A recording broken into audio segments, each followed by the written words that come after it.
doing today? What's new? Ah, I just said it. Wait, Amani, did we just have it? We had a little tech glitch, huh? Was this a We little like a did, but no LinkedIn thing? one no one could see that on the other side because we didn't go Oh, cool. live. Oh, So it great. so Oh, no look one at would that. know. No one would know until I just told them. But Yeah. this is what it looks like, friends. This is Yes. building in public. This is being vulnerable. And this is how podcast works. Very forgiving medium. We appreciate it. Yes. It's been a busy morning. I've just been troubleshooting. I got a client in Lisbon right now, big group checked into a hotel and there's boiling water and Oh, there's no cold water and it's 95 degrees there. So I've been trying to track down like my global people, the hotel people, the general manager, just trying to make sure like GMs out there, it's really important when you've got a maintenance issue to contact your group contact, like let them know right away so they can then communicate to the other 100 people what to yes. do. So there's that. And then I had client arrive for a site inspection and their transportation went to a wrong terminal. So Ooh. all Okay. easy solves and Okay. happens in live events. These are all very normal things, 24-hour Yes. operations, but it just happened in the last hour. So it's just been a busy hour. But job security, if I can help solve the problem and make the client happy, that's all that matters at the end of the Okay. day. All right. Mhm. Sounds Yeah. good. What about you? How was your weekend? My weekend was good. Mhm. World Cup, lots of good World Cup games. I spent a lot of time watching the World Cup, so it was good. Uh-huh, uh-huh. Were you surprised? Did you watch England, last night? Oh, England, Mexico? How did you feel about that game? that was a good game. I was surprised. I thought Mexico would take it because of the altitude and just their home crowd, but that was close. That was Yeah. close. That was probably one of the best games of the tournament. Did you watch the beginning when they sang each of their national anthems? Did you watch, like, early on, or did No, no, I kinda caught it. that was awesome. It was, like, overpowering, both sides. So it was like, first of all the men knew all Yeah. the words. They were Oh, yeah. singing. But then, like, the audience was singing. I was like, "This is bigger and bolder than a Super Bowl." It Oh, was yeah. it was Oh, yeah. pretty inspiring. I Especially mean, it because was in Mexico, at one of the most famous stadiums, and unfortunately they lost, but, it's yeah. that's the World Cup. Nothing is predictable.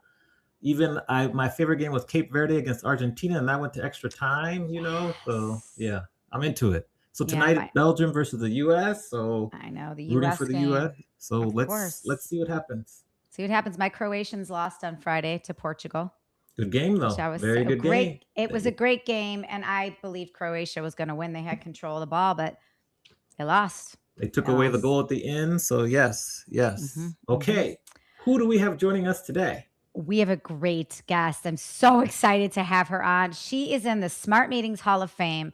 She's a past Smart Woman honoree. She's a recent CEO of the Year DMO winner. She has a storied career of executive leadership in communications and destinations in PR.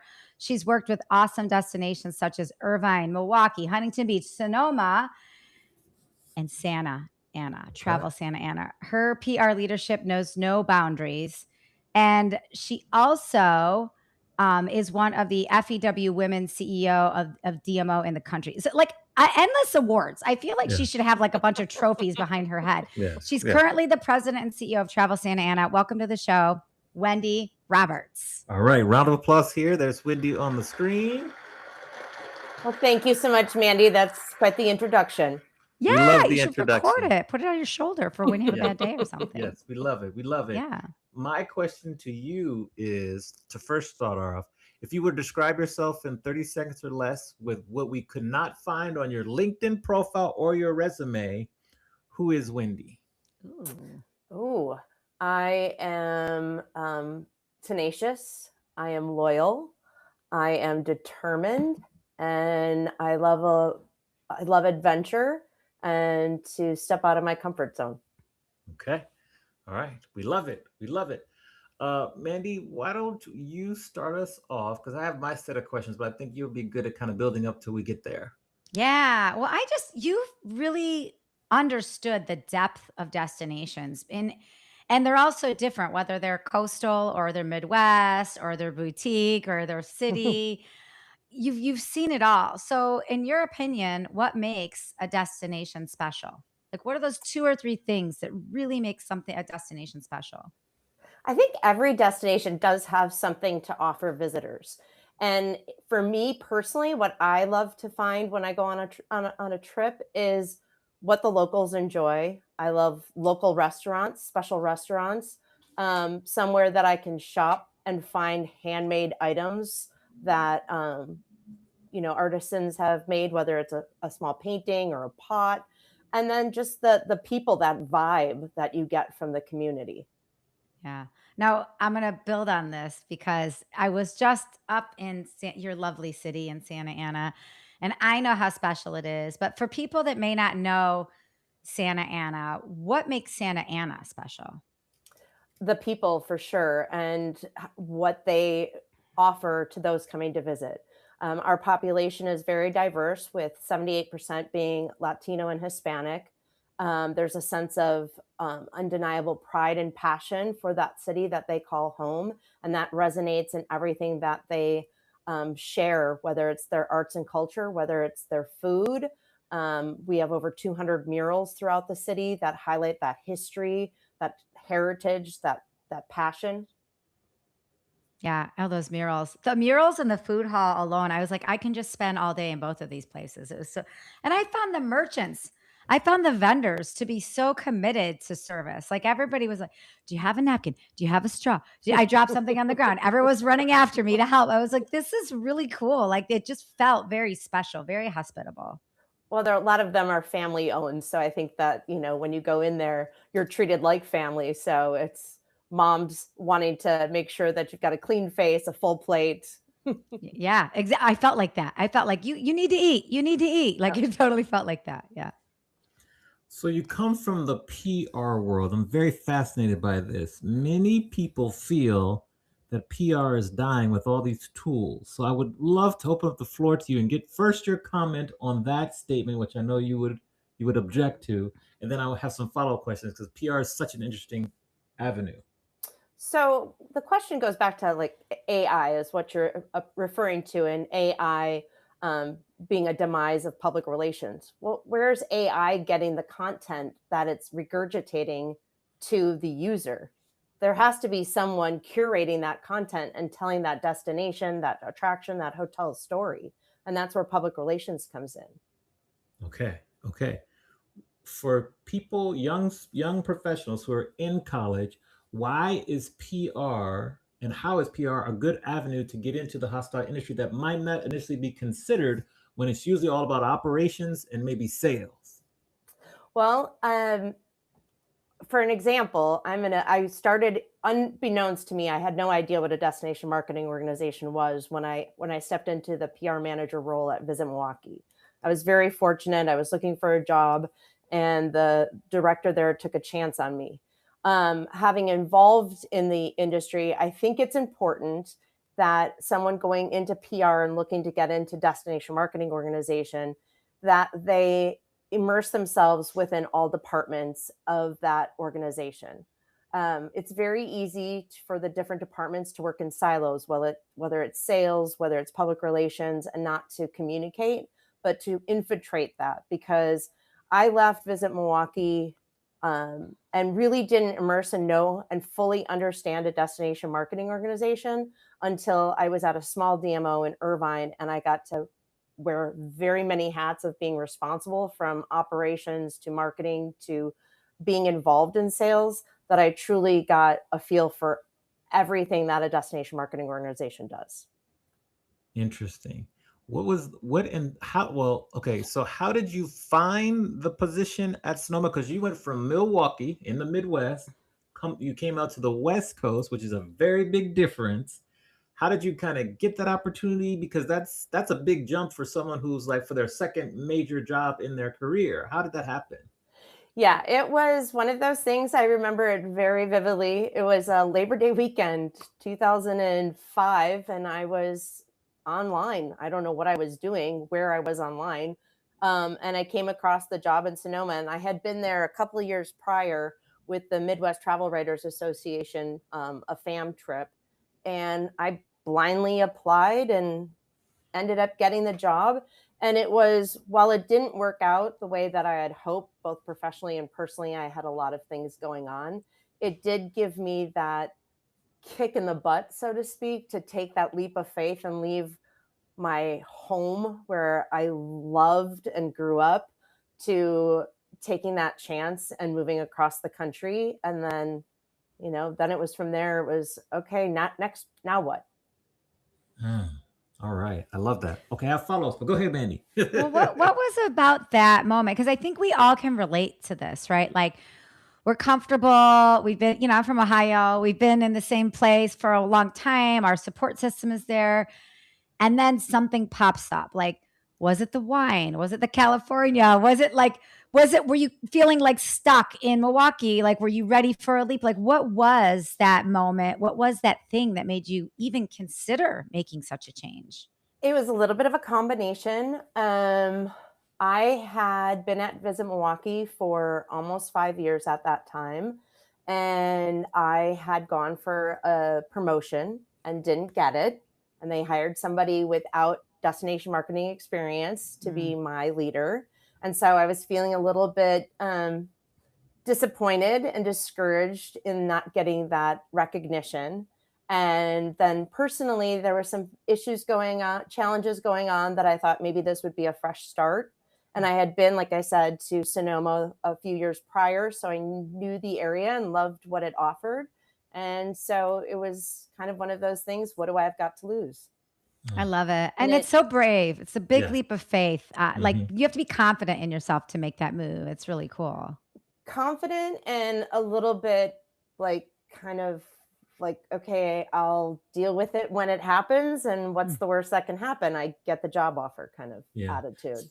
So Yeah. And you I did. wanna interrupt. How were you able to adjust from growing up and living in the Midwest to then living on the West Coast? Because there's different time zones, it's different kind of styles of people, from the smallest changes to the biggest changes. It's crazy. So how were you able to adjust? Well, now that I've lived out here 19 years, my mom still has two clocks on her wall, one for Midwest and one for Yes. California. So she Oh, knows what that's time it is. sweet. That's But sweet. I think going into Sonoma County, I mean, it's a huge destination in its space wise, but it's a very small town. So having that Midwest Mhm.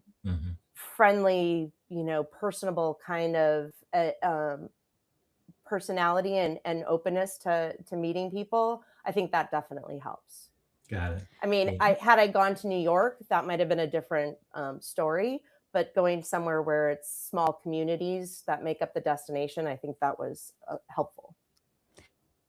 I relate to that because I'm from Ohio and I've been in San Diego now 26 years, but my husband's from Santa Rosa. He's from Sonoma County. And I there is a sense of the Midwest up there. Like Hmm. it is small town, it's locally owned businesses. It does feel feel like community, like even though it's a big destination, it does. So I can relate to Yeah, that. It might have been an easier transition than most people would think. yeah. Yeah. Yeah. I want to build on something you just said about when you went to Irvine and you got to wear all the hats and you got to do all the different things. I think from a leadership standpoint, especially now, DMOs need to be really scrappy, right? You run on tight budgets, everybody wears all these hats. How do you keep your team motivated and inspired? And then I've got one more follow-up to this one. Well, I am very fortunate to have two team members that are extremely passionate about what they do, and they're very eager to make Santa Ana as successful and as relevant as possible. So I don't have to instill that. I think making sure that they're taken care of, like you said, when you're a small DMO of three, and we also have the smallest budget in Orange County, the expectations from our stakeholders and our hoteliers are no different than that of Anaheim, which has, a budget 10 times our size. Mhm. So making sure that we don't get caught up in trying to do everything that the big DMOs are doing, and recognizing what our capabilities are, not only from a bandwidth, but also from a budgetary perspective. So, I tell them time and time again, I'd rather do five things really well than 10 things kind of half, you know. Yeah. Yeah, yeah, half Yeah. measures. How do you keep yourself motivated and inspired?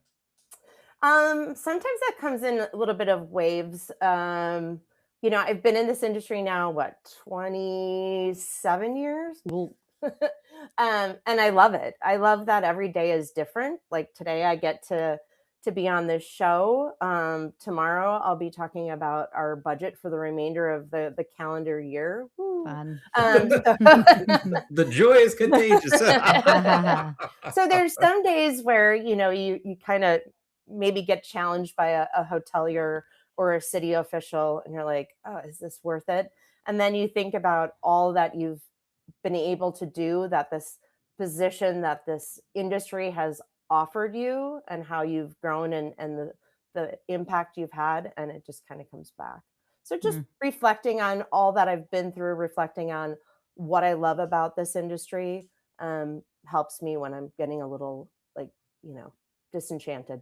Yeah, well, and reflection's everything, and we don't do it enough. So I'm glad to hear that's a part of your fabric, because Yeah. as women especially, like we're so guilty, we're just charging forward. So reflecting is really everything. I love that. If you were to define what a DMO is to someone who had no idea, like how would you describe what they do? Because I find that's a challenge for me to share it with students and other people. Like a DMO, what's that? Are you asking for my 5-minute elevator speech that I have to give? 5 minute, 40 seconds. A destination marketing organization.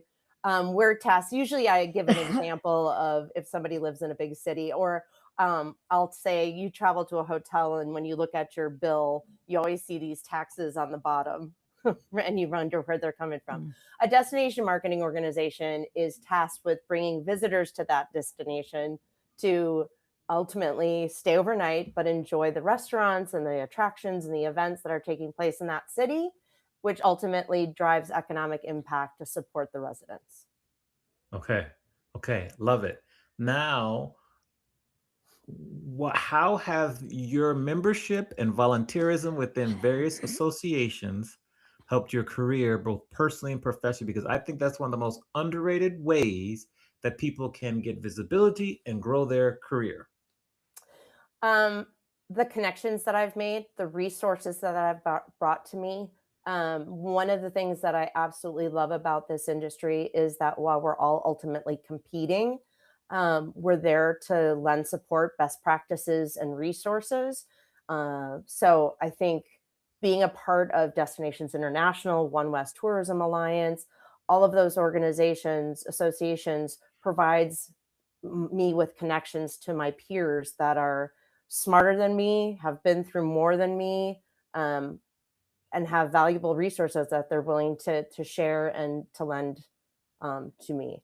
Um, yeah, and then, like I said, just also going through opportunities to volunteer. When you're asked to be a mentor to someone, or be a first timer to someone who's new to the Destination International, and they're coming to the annual conference, it's again an opportunity to reflect on what you've learned and what you gain from that. So you're telling that person what you love about Destinations International, but it's reassuring yourself what you love about it. What's next for both the destination, Santa Ana, as well as for you, Wendy? For Travel Santa Ana, we started this organization. I was the first employee hired in August of 2021.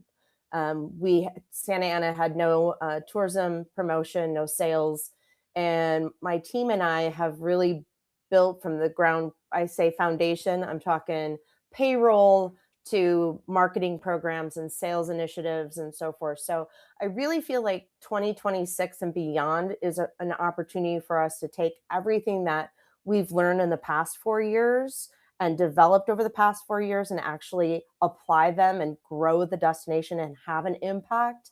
Some of the things that we've been doing before, we didn't have a basis. So it was, the analogy of throwing things on the wall and seeing what sticks. For me, you're asked that kind of a lot in the industry. And if you had asked me when I was in my 30s what I wanted, where I would be in 5 years, it was always you wanted to go somewhere else. You had to be at that next level. One could expect me to say, oh, I strive to be at a destination marketing organization with a $40 million budget. One, I just bought a house, so I'm not leaving the area I currently live in Yes, yes. anytime soon. My husband would not be happy about that. But I think if I'm being continually challenged and given the opportunities to grow professionally, I think it's okay. I admire those that have stayed within their destination marketing organizations for 10, 15, 20 years, because this can be a very volatile environment from political, from stakeholders. And so for them to navigate those challenges and stay relevant, I think is admirable. So I would hope to stay and be relevant, not stay and rest on my laurels, but stay and grow with the destination and face the challenges. I want to hang here for a second because you bring up a really good point about the environment. Like sometimes the environment is exciting and there's all these changes, and that can be challenging from a Hmm. growth perspective. And sometimes it can be volatile, right? Like we look at what happened this weekend in Newport Beach, or we think about what's happening in some different destinations globally.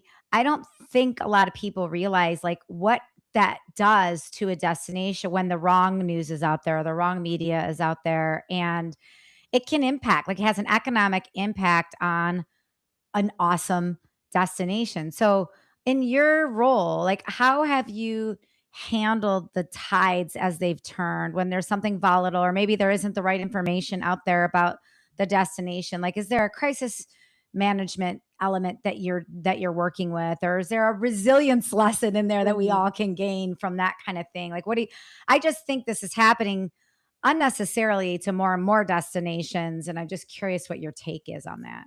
Yeah, I mean, you have to have some type of crisis plan, whether it's, I know destination organizations who are, dealing with the fires that happen Mhm. across the country, especially in the Western states. An example, I mean, you have to be fluid and um, not necessarily knee jerk reaction. I'm not a knee jerk reaction person. I'm very analytical. I need facts. I need to know like what are our figure out our next step before just reacting. And so, just an example, last June, Santa Ana is the governmental hub for Orange County. So we have a federal courthouse, and this is at the peak of ICE activity throughout Southern California and elsewhere. And the National Guard was sent in, not because any of issues happening necessarily in Santa Ana, but because we had the federal building and they were sent there by the government, national government, to protect the federal building. So there was a lot of things going on. And rather than, because I knew that this was not isolated to Santa Ana, other cities were dealing with this. Rather than call attention, we just kind of paused our social media. We were there to answer questions if anyone did, like a meeting planner, have any concerns or questions. But we just paused our social media in respect to what our residents were going through, what our community was going through. That's smart. I think a lot of people would react to that or they would try and spin it or whatever. And sometimes the best thing you can do is just hit pause. Just take a breathe. You literally took a breather. I think Yeah. that's so smart. I mean, this too shall pass, unfortunately. And what was I, as a destination marketing leader, going to say? I mean, this was very political. Of course, we're compassionate and feel for our local residents who are being impacted by it, but that's not our platform. Yeah. What do you say to meeting planners out there who, because I know my clients, they'll call me like when stuff was happening in Mexico. They're like, Mandy, what do you know? And I'm on the phone with the Mexican tourism border. Like stuff was happening in Venezuela, and I had a program arriving in Aruba, and there was airspace issues, and Hmm. so I'm on the phone with Aruba like that night, like a Sunday night Wow. before people arrive on Tuesday, right? I know what I do on my end, but what do you say to meeting planners who may not have the research? Maybe they don't have a Mandy, or maybe they're new meeting planners and they see stuff like this. Like, what advice do you have for them aside from and obviously take a beat is a great is a great piece of advice, but Yeah, like, but yeah. what advice do you have for meeting planners if they were to see something about your city or cities that you love that may uh, and inhibit how they interact with your city? Well, I think we're all kind of learning that. I mean, look at how San Francisco has now resurrected themselves and Mhm. has come back after all of the negative press, and whether there's a truth to that or it was sensationalized at certain levels, they're making so just being consistent in the messaging and being proactive. If we have something going on and there's a group coming in and what they're going to be doing is going to be impacted by that situation or that issue, finding an alternative, letting them know, giving them choices as to what their options are. But if someone's coming in, a month from now, just keeping those lines of communication open. And, this is, again, the incident that I'm talking about was isolated to downtown. It wasn't going into the areas where the hotels are located. So again, just communicating and being truthful to an extent. You don't want to, tell all the dirty secrets, but being truthful. Yeah. That's I great. mean, certainly you don't want to bring anyone into your destination and have something terrible happen. No. Yeah. Now it's the time where we flip the script and we let you ask both myself and Mandy any question you would like. So, who do you want to ask the question to first, and what is said question? Nothing is off limits, and we await the question. Hmm. Well, I've had the privilege to be a part of Mandy's training sessions, so I've heard some of her fun little stories. But Mandy, we used to play this game when we were in public relations, and we'd get together, and it was what was the worst travel writer who came on to a fam tour, and what did they do? Without naming names. Oh, that's What's fun. the worst meeting planner experience you've ever had? Oh God, I have so many. But the first one that comes to mind, and I'm not going to say a name. No, The no, no, the definitely. first one that comes to No. mind is a long. It was a client of mine actually, and it was a client who, when we first started working together, was great. But something happened over the years. I don't know if there were personal things happen. I'm not sure if there were substance abuse things happening, but some mental tides had turned to where every time we would go on a site inspection, this person would panic and lose something. And it was like panicked phone calls at like 3 in the morning when I'm in my room that I have to go to security and make sure like her laptop isn't missing and it was actually just in her bag the whole time. Or it was like she would always overestimate her numbers, even though we had history. She was like secretly calling the hotel and increasing her numbers without an addendum. And, shame on the hotels. The hotels were actually doing it Mhm. and they weren't including me. That's a whole other story for another time when you just leave the third party out. Because I would never allow somebody to increase their numbers if you don't have the history to support it. And then she would get an attrition. Then I'd have to fight the attrition. I'm just thinking like it was somebody that like would call at all hours of the night. And at one point, my husband's like, "You got to get rid of this client. Like this is just not worth it." But I will say one time we were landing for a site inspection, and it was. I think her program was like a one part of the year, but the site inspection was another part of the year. So there wasn't any like weather issues. But when we landed, it was raining a little bit. And she started sobbing and like hyperventilating, like, if it's like this for my meeting, we can't have it happen. I'm like frantically pulling up Old Farmer's Almanac weather statistics and being like, listen, it's not going to be like this. We're not even traveling the same time of year. This is actually the rainy season. You knew it was the rainy season. Like we let you know, everybody let you know. So it was like the panicking and the stress and the substance and the obsessions, like that was probably the worst, but it was over a long period of time. And eventually I fired this person, which was another life lesson in running a business as well. But yeah, I think in that, I had hotels calling me about this person. I had people within this person's own company calling me about this. It was a lot. Like, and it was add them all up. It's more than a story. It's a nightmare.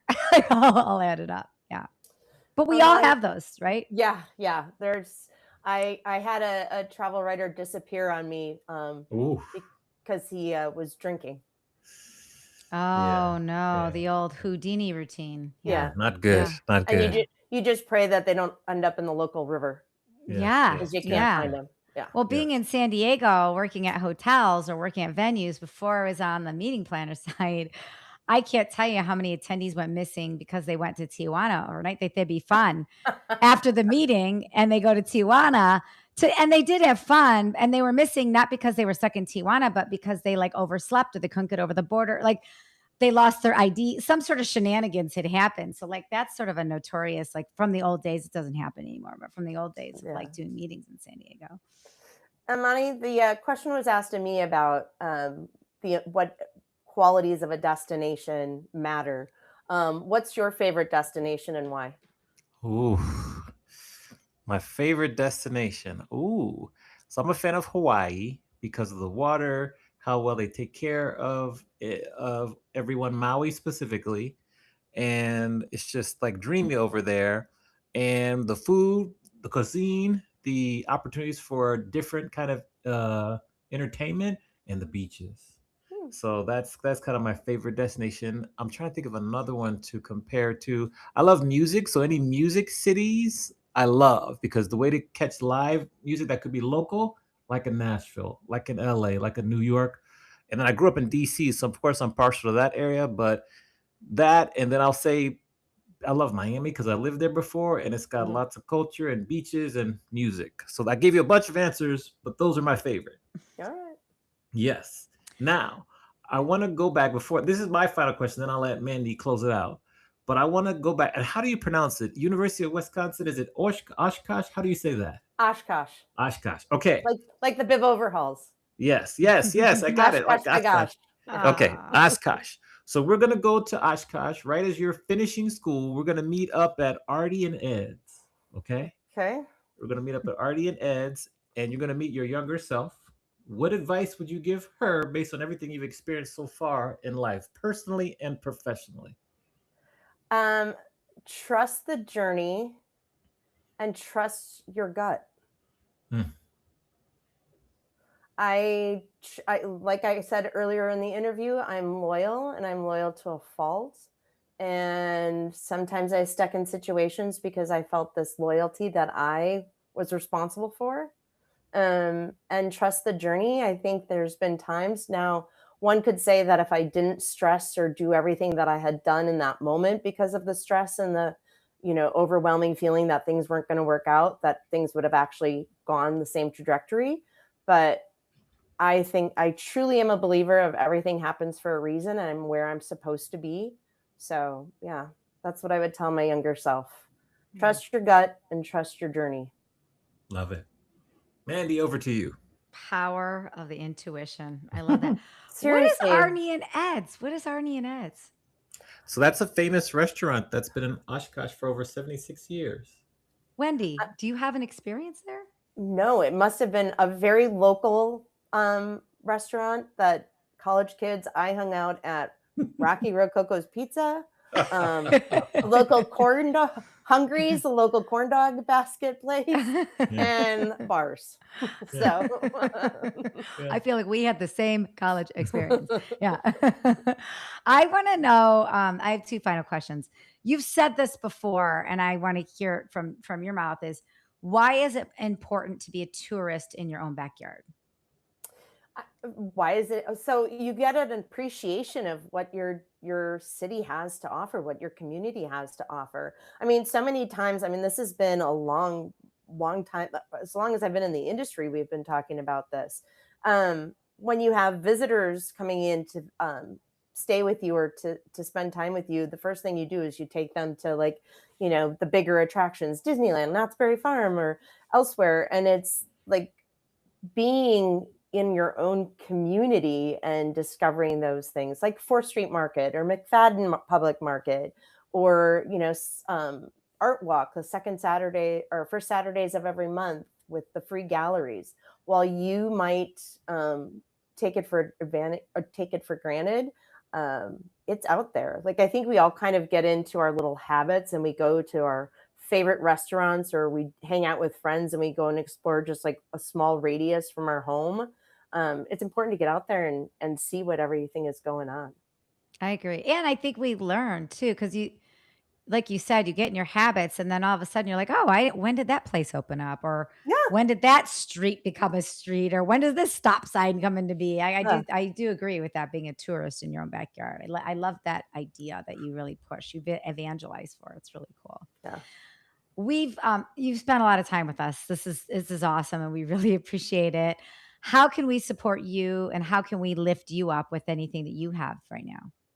Well, right now, like a lot of destinations, we have fabulous food, and we have a culinary passport that highlights the different ethnicities that make up our community. And there's a different restaurant that's reflective of that diversity. And we tell the story not only about the restaurant, whether it's family owned, women owned, but we have a must try dish on the menu, and tell that story as well. So if you're in Santa Ana or in the Orange County, SoCal area, please visit us and go to one of our many wonderful restaurants. We also have a michelada guide for those who aren't familiar with a michelada. It's a traditional beer and juice, lime juice, salt, tomato juice concoction. It's like the Mexican version of a Bloody Mary, only better. We have a guide to that as well, from mocktails to flights of those. So yeah, check out our local dining scene. Check out Art Walk, like I said, for Saturdays of every month. Get out and explore beyond what you're familiar with in Orange County. I love that. And I like the swap too. I think people are like, they think of like Anaheim or Irvine, but they don't, sometimes Santa Ana doesn't come to the mind right away. And then you get into that culture, you're like, whoa, I love it here. I love the art and I love the food. And it's Yeah. it's so close to all, you can hit all of them, right? Like Yeah. it's so close. Yeah. I think anyone coming, Orange County is a desirable destination in and of itself. And so most visitors come into the destination, they're going to go to the beach. They may go to, one of the bigger attractions and shopping and whatnot, but to get out and explore that lesser known city of Santa Ana, it's different. And when I say different, it's very different than anywhere else in Orange County. It has this authenticity to it. Mhm. It's very vibrant, from the murals to the people to just the vibe that you get. Totally agree. Totally agree. Well, Wendy, thank you very much for being a leader in our industry and continuing to give back and representing DMOs to the highest, utmost fashion. And we just appreciate you being on our podcast and sharing your wisdom and expertise. Thank you, Amani. Thank you, Mandy. It was a pleasure. Yes, we're going to put you in the Yeah. green room, so stay in the green room, and right. we'll give you a round of applause. So once Thanks again, for being here, Wendy. It's Thank always awesome you. talking to you. Yes. Okay, let's see here. Round. There we go. Round of applause. Oh, we did it. We did it. Yeah. We did it. Okay, Mandy, another episode is done. Thank you very much to Wendy Roberts. Make sure she has my same last name, by the way. I don't know if you knew that. I know. Double Roberts. Double Roberts. Yes, Yeah. If you're watching or listening, please remember to rate, review, and subscribe. Share with a friend. Please subscribe to us on YouTube. Check out our new series, Flip the Script. And with that, anything else to share, Mandy? No, I want to take a page out of Oprah's book, though. I just was listening to her podcast this weekend. She said, some people think when you say subscribe that it costs something. It's free. And it really helps the podcast, and it helps put the podcast in more people's feeds. But it also helps you not have to search for us, because when you click subscribe, our next episode automatically shows up in your feed. So that's what Opes told me this weekend. I'm going to pass that on to everybody else. Great advice. Thank you, Opes. Yeah. Okay, Yeah. Oprah. Appreciate it. All right. And with that, we will see you next time for another episode. Thanks for watching. See you soon. Bye. Bye, everyone. Peace out.